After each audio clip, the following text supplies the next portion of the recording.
Hello, everybody, and welcome to OpenExO Live. Really good to be with you at this evening or afternoon or morning, wherever you are in the world. And today we have Diana Bernal, who is currently in Argentina, and we'll get a bit more into that. But as you can see on the screen there, some amazing people lined up for the coming weeks.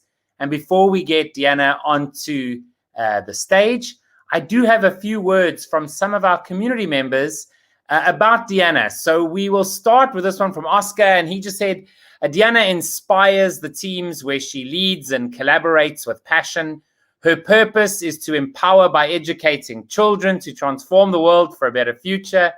A person who transforms the limitations of the past into opportunities of the future. It only takes a few minutes to understand the domino effect that her attitudes and values produce. We then have from Graciela, Diana is an extraordinary person with whom you can work collaboratively. I was fortunate enough to work on a project with her, and I was impressed by her mindset, her way of reasoning, and her problem-solving abilities. She is what our future creative leaders need to look like. Then we have from Lars, Diana is the living proof that people who happen to be young can live their dreams, be fully empowered to solve real-world problems they are passionate about, and to do it across borders and cultures, making huge positive impact. Thank you, Diana, from the Planet Pilots around the world. We then have Crystal. I was so lucky to meet and later team up with Diana in our Planet Pilot startup project to empower kids. Diana is just so special, the one who is so passionate about kids. She will spend nights and days to bring the most exciting and empowering activities for kids. Although we met and have been collaborating virtually since last year, the bond is just so strong. For me, it is for a lifetime relationship. This is the amazing power of the OpenExO and Educate for Life communities. And then lastly, we have from Karina. Diana is an amazing young woman. I have had the opportunity to work with her many times, always smart and adding the right information to the meetings. Then I discovered we were living in the same city, and we met personally. This made a real change in our connection, not only improving our relationship, but also allowing the opportunity to get closer and become really good friends. I miss you, Diana. It is really a pleasure to work with her. I strongly recommend to everybody to meet Diana. So those are just some of the words from our community. So Diana, welcome to OpenExO Live. How are you doing this afternoon for you? Thank you, Kevin. Wow, who's this lady? I would love to meet her. Yeah, I'm joking. Wow.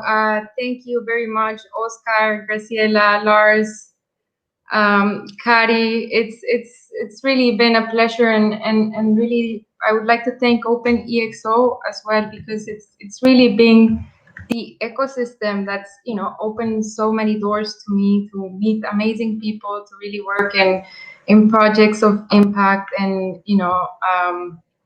really the pleasure is mine. This community is full of amazing individuals, and I feel very privileged to be a part of it and add my 2 cents whenever possible. Awesome, thanks, Diana. So, if we always start by asking folks just to give a bit of a background about yourself, tell the folks who are watching a little bit about yourself, and like sort of up to and including joining the OpenExO community. I will. I'm still assimilating all these nice thoughts. Thank you again very much to everyone. My name is Diana in Spanish. I'm originally from Colombia, Bogota, Colombia. I moved to Miami for my high school. After graduation, I later on moved to China. I spent almost 8 years in China, almost up to the pandemic. Then my parents wanted me to run for my life. And the funny part is that now China is the safest place in the world right now. We didn't really expect this to become a pandemic. But actually, OpenExO came at the really interesting point in my life. It was about 2 years after my graduation. I studied business and marketing in Beijing. And I had an attempt at educational entrepreneurship under my belt. And I was working for Guoxin Tendering. I was international business development manager. Guoxin does lots of public and private projects. They do construction, anything from the Olympic Stadium, that's called the Bird's Nest in China, to the latest airport, Daxing in Beijing. So it's a really interesting company. And at that time, it was actually very interesting how I came to find out about OpenExO. I was already at my second attempt at an educational startup, so really, I am very happy I found my passion early on. But it was at that stage when I was looking for new innovative methodologies to help kids learn English through project-based learning. And when I found OpenExO, it was like it immediately resonated with me. I started reading the book. I did the consultant certification.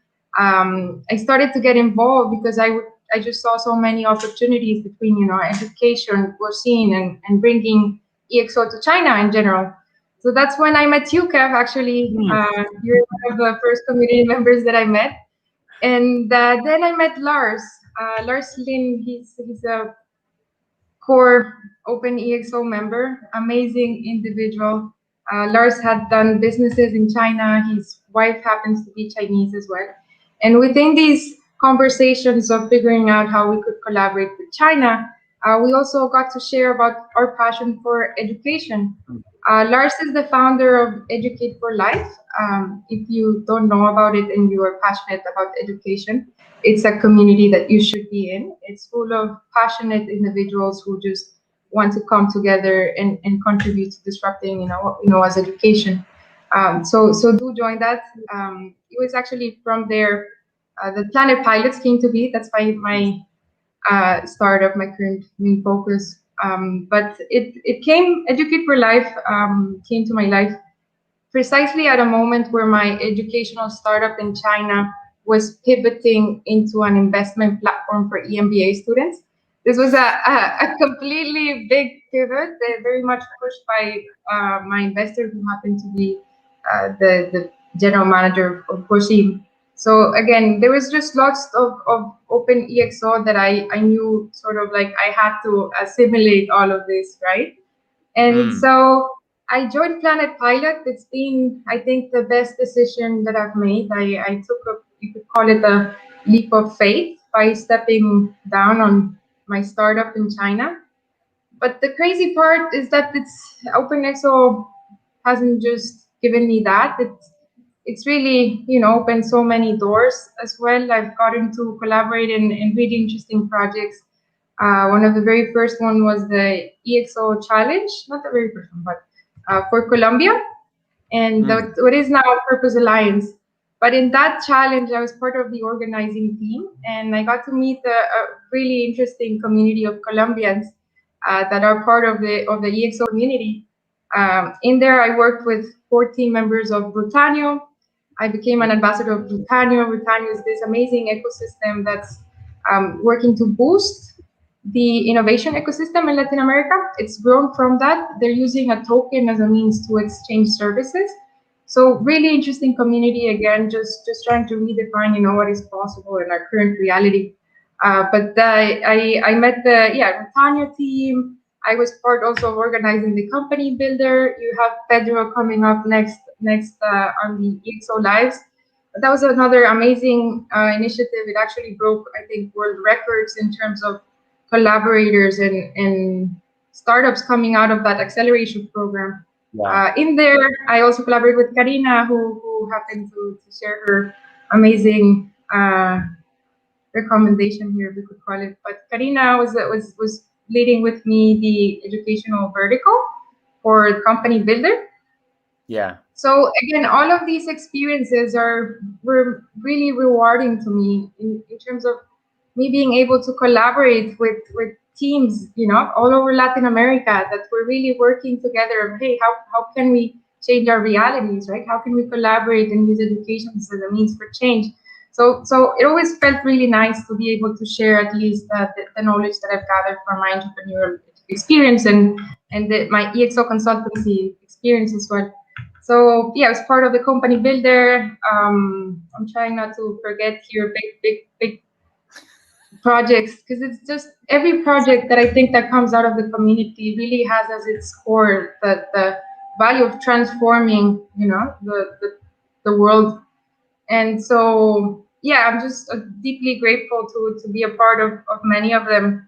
Um, yeah, I would No, say. absolutely. And so I mean the one thing that's sometimes quite mind-blowing, when you speak to friends who perhaps are, just working a normal 9 to 5, is the fact that, pretty much every day, you have the opportunity to speak to people on every continent, depending how many hours you want to work. So, what would you say are some of the like the golden nuggets that you've experienced from, your time so far, being within the OpenExO community?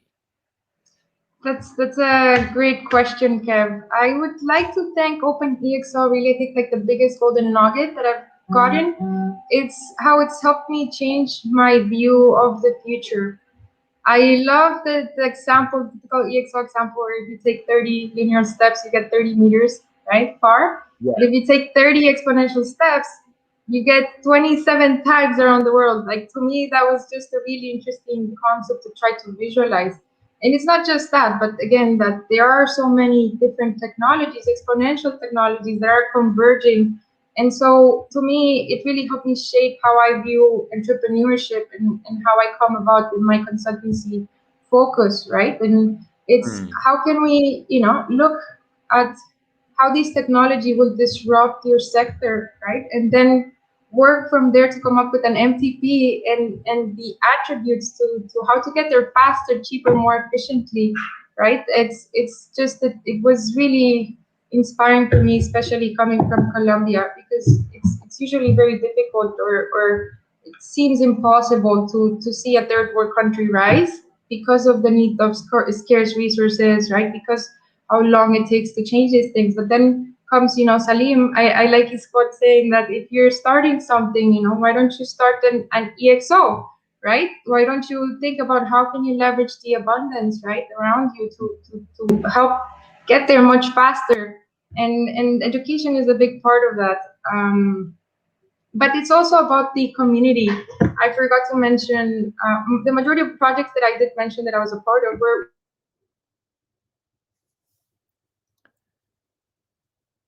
Folks, it seems like Diana has. Oh, I'm back. yeah, you're back. You're back. I'm back.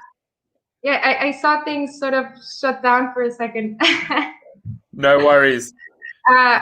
Anyways, it's just amazing to see, how a community can come together and make use of, each other's uniqueness, right? And create something beautiful that has a big impact. So I think that's been like the biggest golden nugget for me.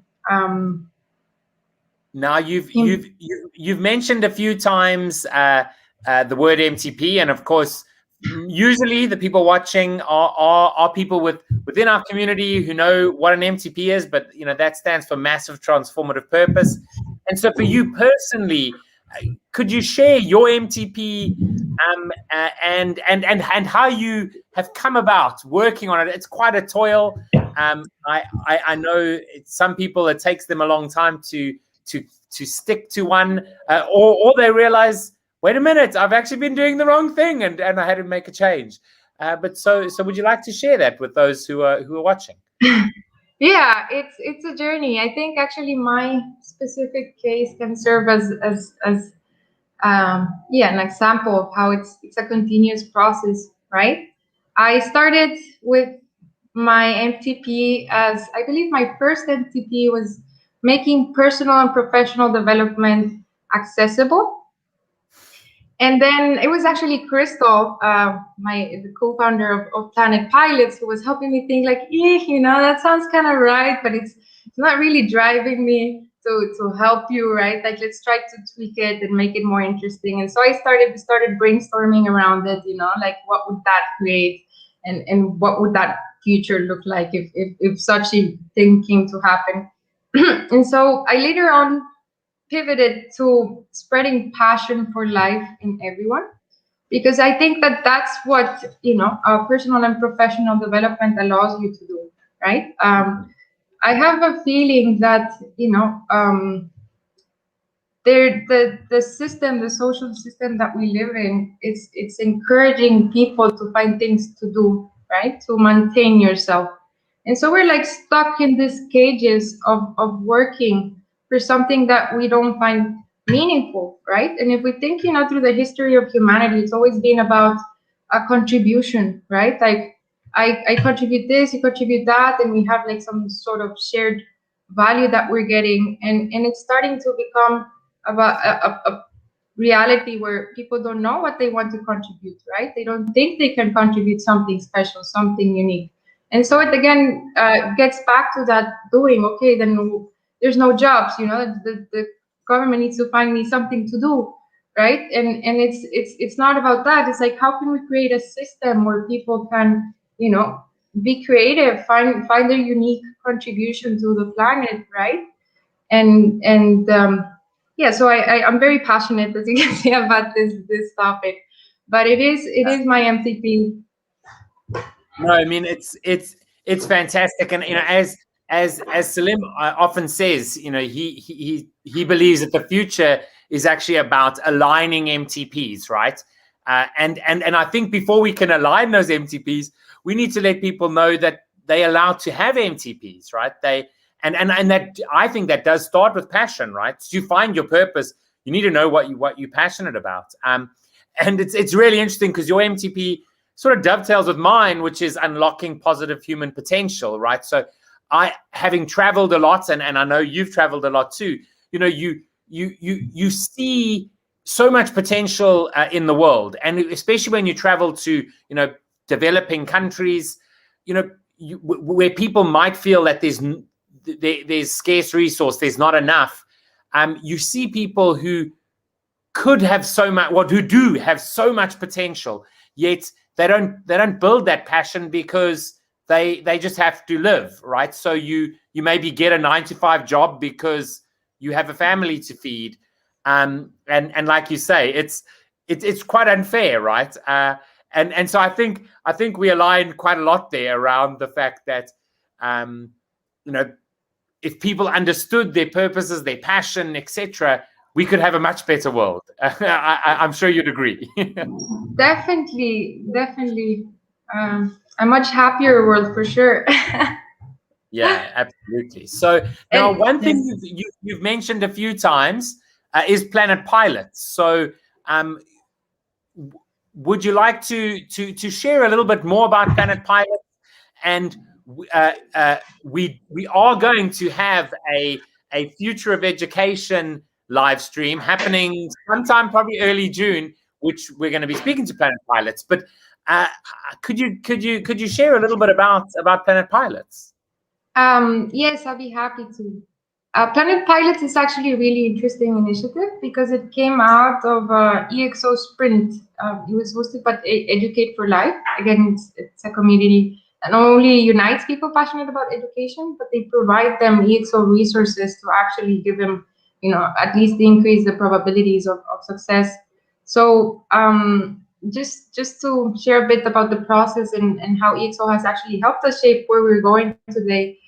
We started again with a sprint, and in the very first week, we were in the research phase, right? It's usually it's the first phase of the sprint, and during that research phase, we started again to try to visualize how all the different technologies, AI meeting robotics, children becoming one with technology, because that's really the relationship that's starting to develop between kids and technologies, right? With their friends, they're their pets, they're their helpers. So all of these things that are coming, VR, AR, right, 3D printing are really disrupting the reality of kids, and it's completely different than it was in the past, right? I feel like that there's something really dragging down education, is that we still perceive kids as we did in the past. And in the past, kids were only able to contribute through their physical, abilities. If you were in a farm, well, you could help, sometimes here, you help with your grandparent, your dad, but there wasn't really much that you could do to contribute to society. And so we came up, our very first thing was our MTP. We came up with a healthy planet managed by Empowered Kids. And the reason was because we saw all of these tools and all of these developments, right? Helping kids at a very young age to discover who they are and how they want to contribute to society. And by that, creating a better future, right? We don't have to wait for kids to be a certain age or graduate from university for them to start shaping the world that we want to live in, right? The earlier we get kids in this process and the earlier we expose them to learning and finding their path, the faster we're gonna, evolve as a society. So we started with the MTP. Again, so it's visualizing this. I hope it's useful for new community members, or if you're planning on just starting now. But think about how these technologies are changing the world, because they are. In 5 years from now, we're all going to be connecting, computing power is decreasing, the world is changing. You need to assimilate this, whether you want it or not. And COVID has been an accelerator. But so try to picture that future, right? And how your solution today can be useful at that time as well. Don't create a solution that's not pointing towards the direction that we're going as a society, right? And so I could share some examples. We had our MTP. We're very much leveraging different attributes. I'll start with community. One of our very first learnings was that lots of schools were doing project-based learning, and that's a huge improvement, right? We're strong believers that projects expose kids to interesting skills, to interesting disciplines, and it's really core for helping you understand, who you are. But the problem was that most of these projects were not to take merit out of them, but we're very much related to, starting a trash sort of project for the community or for the school, right? Or very, very much old school solutions, right? Like reinventing the wheel. It is very difficult for schools to be able to leverage, talent and bring about experts that can really provide, interesting feedback to the projects that kids are working on, right? How can we get them started on projects in robotics, in AI, right? Yeah, absolutely. You mean rather than saying let's pick up trash as a project, why not say how can we use cameras and machine learning to determine how much trash is flowing down the river or whatever, where it's coming from, exactly. Yes. Exactly. And so we were always very much happy, if I could call it, to be part of the OpenExO community and to have lots of contributors that felt passionate about this very thing that I'm sharing, right? And so we're right now trying to come up with an interesting flywheel, we could call it, where we also have another community. They're called Open Coffee High School students, and these students are amazing. They meet every now and then to do sort of like networking and asking question sessions. So all of them are working on really interesting projects, and they meet every week to sort of like keep up, how can we help each other? It's a really interesting dynamic that they have going on, very similar to that of the ExO Sprint, where you meet every week to sort of, get things running.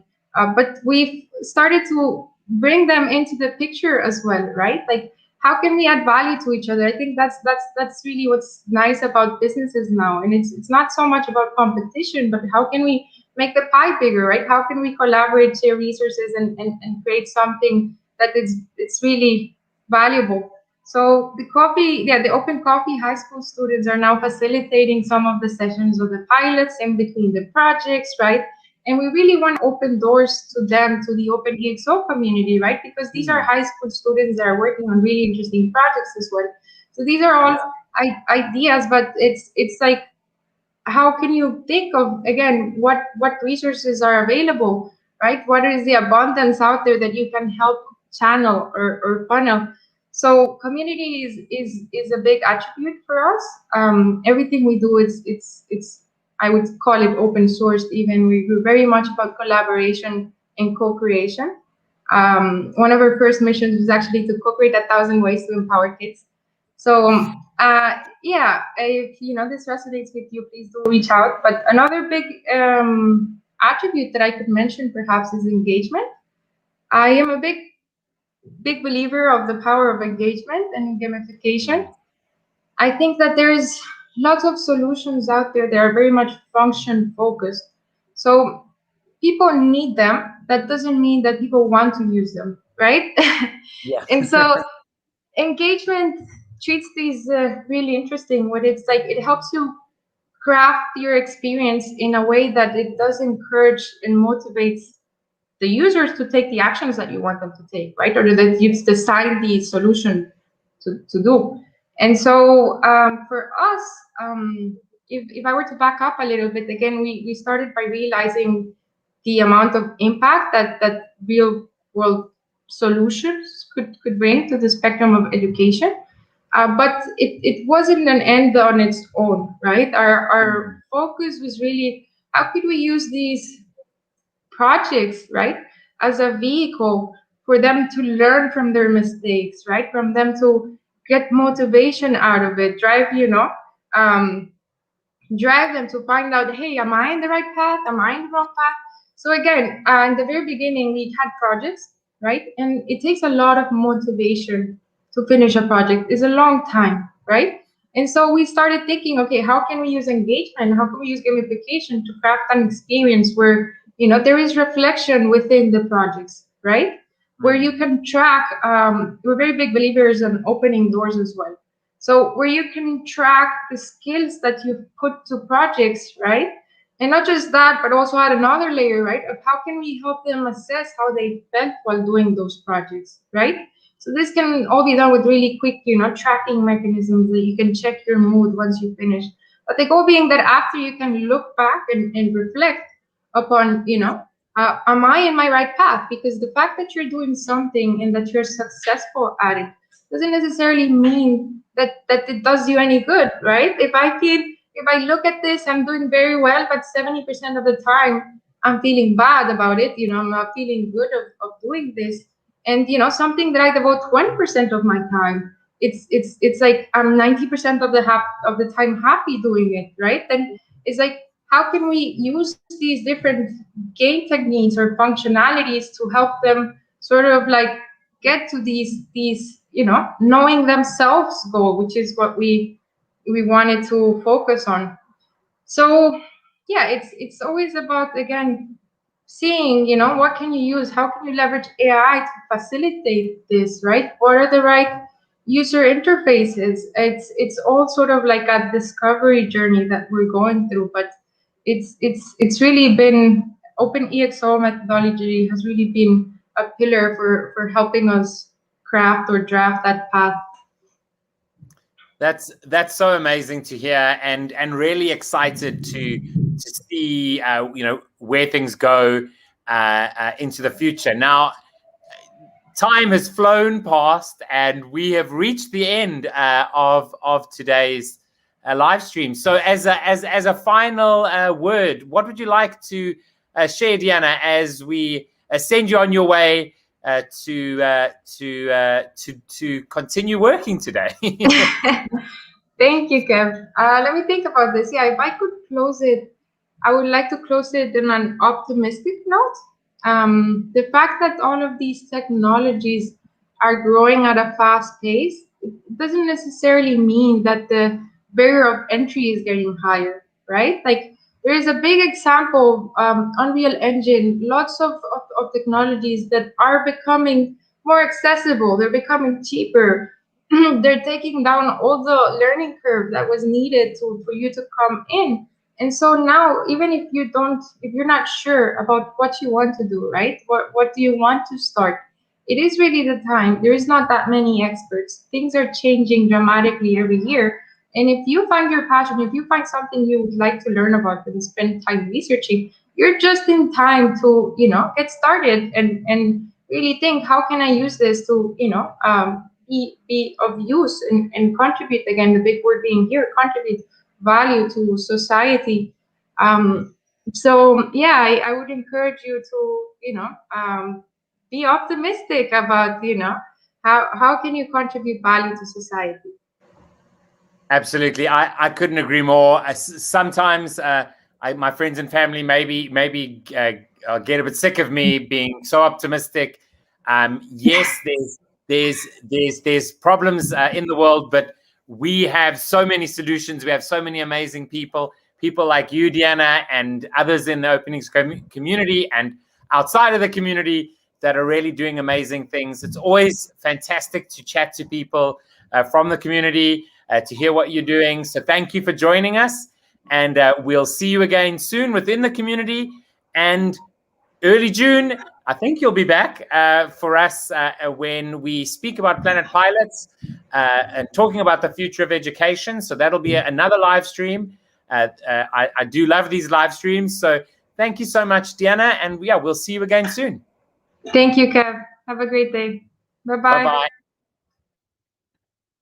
So that was Diana Bernal calling us from Argentina. As she said, when I met her, when she joined the community, it was actually always via WeChat while she was in Beijing. So that's another OpenExO Live next week. Do join us, and we'll see you then.